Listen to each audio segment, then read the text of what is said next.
Hello বন্ধুরা, good morning, welcome back to my channel happy TV family. তোমরা সবাই কেমন আছো বন্ধুরা? আশা করছি সবাই খুব ভালো আছো। আমি আমার ফ্যামিলির সবাই কিন্তু খুব ভালো আছি। আমি পাপিয়া চলে আসলাম সকাল সকাল তোমাদের সামনে একটা ব্লগ ভিডিও নিয়ে। তো দেখতেই পাচ্ছ সকালবেলা একদম রান্নাঘরের আশি মানে আর কি এঁটো বাসনপত্র সমস্ত কিছু মাজা ধোয়া চলছে। একদম কালকে সন্ধেবেলা থেকে পুরো সকাল পর্যন্ত বন্ধুরা এতগুলো বাসন জমেছে জানো। তো যাই হোক, মানে পুরো এক বেসিন বাসন জমে গেছে। প্রয়োজনের চাইতে অপ্রয়োজনেও বেশি খরচা করা হয়ে গেছে বাসন। কেননা যেখানে দরকার ছিল একটা, সেখানে মনে হচ্ছে আরেকটা নিয়ে ওইটার মধ্যে ভাগ করে নিয়ে এরকম করতে করতে পুরো এক বেসিন বাসন। আর এদিকে ঘোষ ভাই দুধ দিতেও চলে ফাইনালি এসছে। বাসনগুলো মাজা কমপ্লিট হলো। এত বাসন, আমার বাসন থেকে মাথা ঘুরে গেছিলো জানো বন্ধুরা। এবার চলো ঝটাপট করে ঝাঁকায় সাজিয়ে নিই বাসনগুলো, চলো। তো তারপরে এই দেখো, এদিকে আমি বাসনের ঝাঁকায় বাসনগুলো সাজিয়ে নিচ্ছি। এই বাসনের ঝাঁকাটা জল ঝরে গেলে না বন্ধুরা, তারপরে বাসনগুলো বেশ মানে আর কি ভালো থাকে। আর নয় কি বলো তো, ওই অন্য যদি গামলায় রাখি না, ওই যে জল জমে থাকে কারণ শ্যাদলা টাইপের পড়ে যায়। তারপরে যাই হোক, বাসন কটা আমার গুছানো হয়ে গেছে। তারপরে টাইলসগুলো একটু ভিজা ন্যাকড়া দিয়ে মুছে নিচ্ছি, কেননা বুঝতেই পারছো রান্নাবাড়ি করা হয় তো একটা তেল কাজটা ভাব থাকে, তো কেমন যেন লাগে একটা দেখতে। সমস্ত কাজবাজ হয়ে গেছে রান্নাঘরে বন্ধুরা। এই দেখো চাল ধুয়ে ভিজাতে দিয়েছি, তারপরে বাসন মাজা সমস্ত কিছু। এবার মেয়েটাকে শুধু দুধটা গরম করে খাইয়ে দেবো, ব্যাস। তো চলো মেয়েটাকে দুধটা গরম করে খাইয়ে দিইনি, এখনো ঘর দুয়ার ঝেটানো হয়নি, শুধু এই দুয়ারগুলো ঝেটিয়ে নিয়ে জল দিয়েছি বর মশাই যাওয়ার আগে।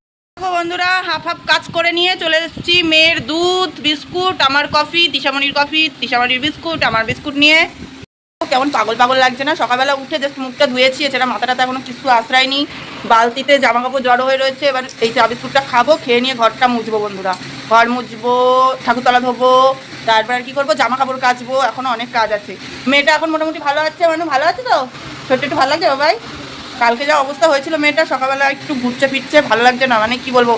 তার মধ্যে মানে কি বলো তো, শরীর খারাপ হলে যেমন তেমন, যদি কিছু না খায় না না আরও শরীরটা দুর্বল হয়ে যায়, তো ওতে আরও বেশি টেনশন হয়। আচ্ছা চলো ঝটপট করে এটা খেয়ে নিয়ে আসি, ঠিক আছে বন্ধুরা। ঘর দুয়ার মুছামুছি ধোয়া ধুই সমস্ত কাজকর্ম কমপ্লিট হয়ে গেছে। এবার মাছটা কাটবো, কারণ সেই ভোরবেলা ধরেছে তো পুকুরে।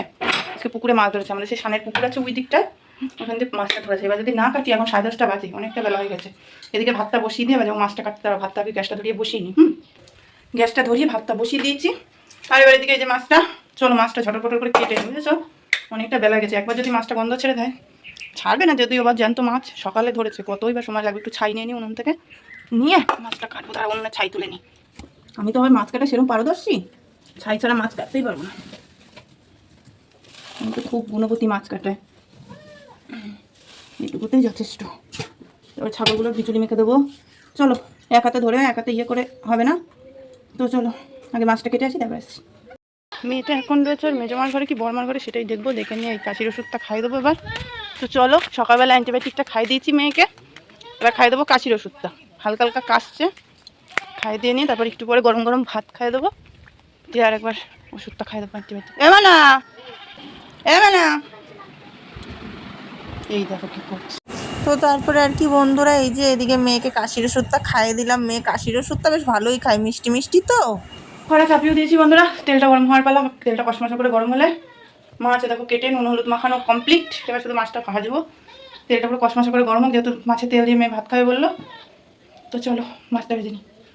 আমি এখানে কি করছি বলো তো বন্ধুরা? ভাবছো তো যে আমি এখানে কি করছি? বড় গামলার মধ্যে 1 গামলা জল নিয়েছি জানো তো বন্ধুরা। আর তার মধ্যে খানিকটা কাদা ছিল অবশিষ্ট, মানে আর কি বেঁচে ছিল। সেই উনুনটা ঠিক করার পরে ওই কাদাটা আবারও জলের মধ্যে ভিজিয়ে রাখলাম, উনুনটা আবারও ঠিক করব বলে। তো ওইদিকে কাদাটা ভিজুক, একবারে কালকে সকালে উনুনটা আমি ঠিক করে নেব। আর এদিকে কী রাঁধবো করে মাথায় কিছুই খেলছিল না। তারপর ফট করে মনে পড়লো যে ফ্রিজে রয়েছে পটল। তো সেই পটলগুলোই নিয়ে বসে পড়েছি। পটলটা মানে সরু সরু করে কেটে নিয়ে পটলটা ঝাল দেবো। আর করবো ছিল ওই যে মাছ ধরেছে পুকুর থেকে বাবা, তো ওই মাছটাই ঝাল দেবো বন্ধুরা। তো এই আর মানে আর কি আজকে দুপুরের মেনু আমাদের। আর এইদিকে দেখো মেয়ের স্নান ধান করিয়ে নিয়ে চলে আসলাম ঘরে। আর ভালো করে শুকনো ন্যাকড়া দিয়ে আবারও মাথাটা ভালো করে মুছে দিচ্ছি, যেন ঠান্ডাটা না লাগে। আর অনেকক্ষণ আমি মেয়ের পড়াগুলো দেখছিলাম, আর মেয়ে এখন গেছে ওর বড়মার ঘরে টিভি দেখছে বসে বসে। আমি মাঝে মধ্যে ভাবি জানো বন্ধুরা, জানি না আমার মেন্টালিটিটা কেমন আদেও, কি বলো তো, আমি এটাই ভাবি যে আমার মেয়ে যখন চলে যায়, ঘরটা ফাঁকা থাকে, যখন ওর বড়মা মেজমার ঘরে যায়, আমি ভাবি এই 2-4 মিনিটই ঘরটা কতটা ফাঁকা রয়েছে মেয়েটা নেই বলে। ও একদিন বড় হবে, বিয়ে হবে, শ্বশুরবাড়ি চলে যাবে, তখন না জানি আরও কতটা কষ্ট হবে বলো তো। তখন হট করে চাইলেও আসতে পারবে না। পরের বাড়ি মেয়ে দেওয়া মানে পরে আসতে দেবে তারপরে। কি ভাবনা চিন্তা আমার, মেয়ের কেবল 5 বছরও হলো না, জাস্ট এগুলো ভাবি বুঝেছো। এই সন্ধ্যাটা জাস্ট কেবল মানে ইয়ে হলো, উতরা হলো। এবার মেয়েকে ডাকবো একটু পরে, ডেকে নিয়ে মেয়ে কি খায় দেখি, মেয়েকে খাওয়াবো, আমি কিছু খাবো। আমার সেরকম একটা খিদে নেই, কেননা বড়মাসে আজকে দোকান দিয়ে মিহিদানা এনেছিল, বিকালবেলা বসে বসে মিহিদানা খাচ্ছিলাম। চলো একটু পরে আসছি।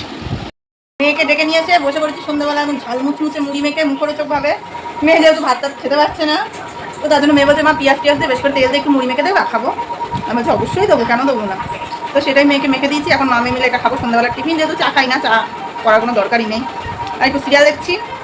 তো চলো একটুখানি সাথে একটা জিনিস শেয়ার না করে পারবো না বন্ধুরা, দাঁড়াও একটা জিনিস আগে তোমাদের সাথে শেয়ার করি, তারপরে বলছি তোমাদের সাথে কথা। তোমাদের বিষয়টা কী হয়েছে বলো তো, বড়মশাইয়ের কাছে শরীরটা যেহেতু ভালো না, মুখে আমার মেয়ের কাউরিরই কিছু ভালো লাগছে না। এবার বড়মশাইয়ের কাছে খেতে চেয়েছি মিষ্টি, যে মিষ্টি নিয়ে আসবা একটু দোকান দিয়ে, মিষ্টি নিয়ে আসবা কিনে খাবো, খেতে ইচ্ছে করছে।